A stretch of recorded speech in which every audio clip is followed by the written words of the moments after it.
massive. Monday, April 8th, 2024, a total solar eclipse will shadow North America, crossing Mexico, the United States, and Canada, passing over 8 United States cities named Nineveh, drawing a myriad of similarities to the Syrian eclipse that occurred during the time when Jonah approached Nineveh and urged the Assyrian people to repent.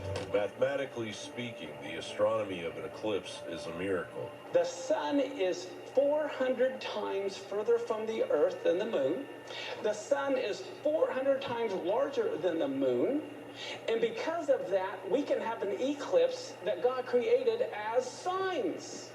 Which is why we come to the letter Tav, which means a sign or a mark, and its numerical value is 400. Do you get it? Confronted by a new world order and a U.S. president that is carrying out their silent war, we are living in a time of reckoning, and through signs, God is speaking directly to those with ears to listen. In Genesis 1:14, God declared the sun and the moon were for signs. Right. The only signs they can give is eclipses. All right? And the nice thing about eclipses, no false prophet can manipulate it. Solar eclipse means judgment is coming upon a nation. Since we've become a nation in 1776, there has only been 8 total solar eclipses that have completely crossed the United States. 2 of them occurred during the Revolutionary War. 3 of them occurred during the Civil War.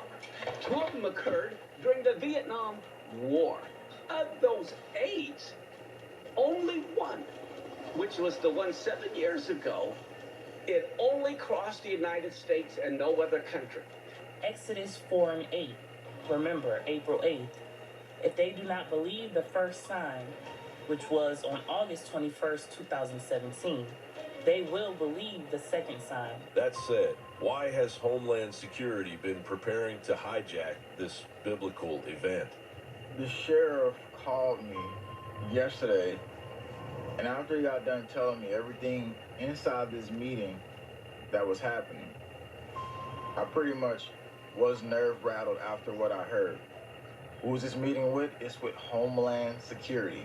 People want to do us harm. Use an event like this where a lot of people are gathered to do some type of terror event.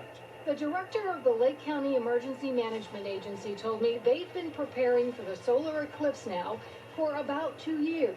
They've been preparing for this for 2 years. Imagine that, for 2 years. He said, during the solar eclipse, while people are all out there looking, they're planning, the intel that they've got is a possible biological attack on people while the solar eclipse is freaking happening. Like, here's from Kenton County, Homeland Security and Emergency Management. Here's what you should do before. Ensure you have a full gas tank. Ensure you're stocked on groceries. Have alternative communications for an eclipse that's going to last about an hour. And here's another one. Buy necessary groceries and gas. Expect heavy traffic and long lines for local services. Oklahoma, the National Guard will have guardsmen present for the total solar eclipse on April 8th. Communication facilities could become overloaded, possibly making cell phone. Does it make sense that Pittsburgh, Pennsylvania just shut down their police department? Chemical, biological, and radiological and nuclear units. They're not preparing for this, they're setting us up. In addition to up to 110 to 150 Oklahoma Highway Patrol troopers. There will be about 150 other first responders and volunteers, with many staying at either the sports complex in Broken Bow or in Idaho.